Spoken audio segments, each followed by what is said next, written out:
All right, hey, Eddie Gallagher here, co-founder and board member of the Pipe Hitter Foundation. And I'm Andrea Gallagher. I'm the Pipe Hitter Foundation president and co-founder with my husband, Eddie. And the Pipe Hitter Foundation is a 501c3 that supports our active duty military, law enforcement, and first responders. If they're being unjustly accused for doing their job, we step in and we provide emergency relief aid to their families during that difficult time. We also raise money for their legal defense, and then we will advocate for those individuals as well if they ask for it. Our friends over at the Pipe Hitter Foundation have sided with Penny, and they're working hard to help him in his defense. If you didn't know, the foundation's mission is founded in a commitment to defending the rights and freedoms of our men and women in uniform. The reason we started the Pipe Hitter Foundation is because of what happened to me and my family back in 2019. I was an active duty SEAL who was charged with premeditated murder for killing an ISIS terrorist in Mosul, Iraq. And it sounds as stupid as it sounds. The decorated Navy SEAL had been accused of stabbing the wounded teenage captive back in 2017. Staff Sergeant Giorgio Cirillo describes some of the witnesses accusing Chief Eddie Gallagher of war crimes as young and inexperienced SEALs who didn't like their, quote, old school chief. During that time, I was thrown in prison without any charges to pretty much silence me so I could not defend myself. So while I spent the 9.5 months in prison before my trial, my wife and brother stood up and started fighting for me. But this entire system is broken.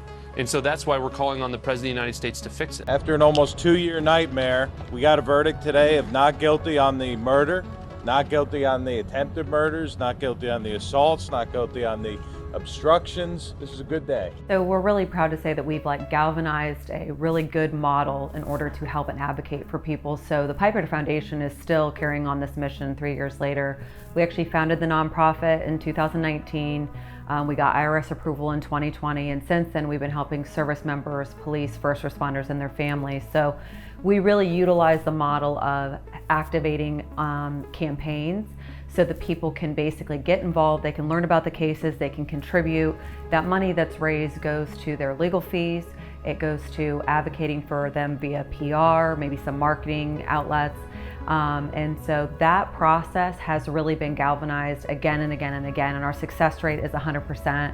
We're proud of that. We're proud of the fact that 95% goes back to these individuals. So you guys are fighting for our rights, freedoms, and everything for the folks that wear that uniform, have worn it, or if they're walking a beat. Unfortunately, we were not afforded the ability to file for a religious accommodation. Pipe Hitter Foundation is not going to stop fighting for this young lady. Every effort to rectify the situation through government channels has so far failed, leaving these service members with few options. We are going to continue to fight for the war heroes of this country. So the process, when you go onto the website, you can apply for help.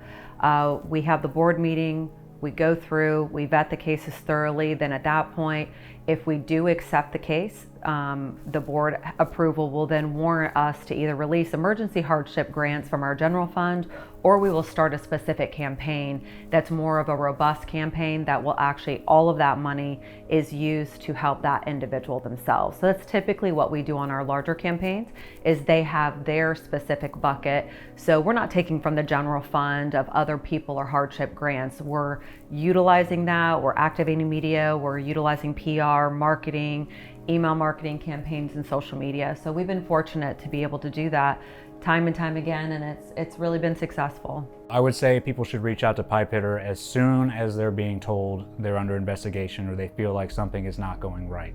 A lot of the times, especially people in the military, but also law enforcement, are told to trust the system. And I can tell you right now, the system is broken and you should not trust the system.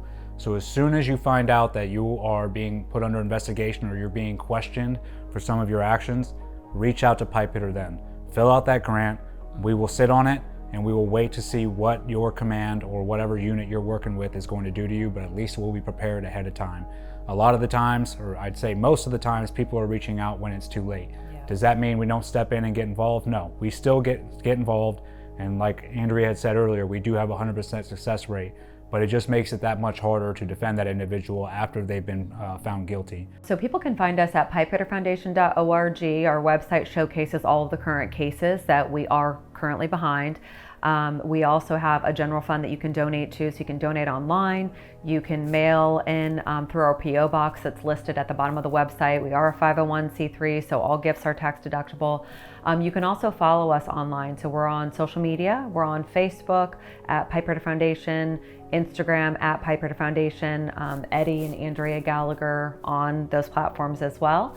And you're able to sign up for our newsletter on our website, which that's a VIP newsletter that basically everyone that wants the most updated information on our cases can sign up for that and then get the information delivered directly to their inbox.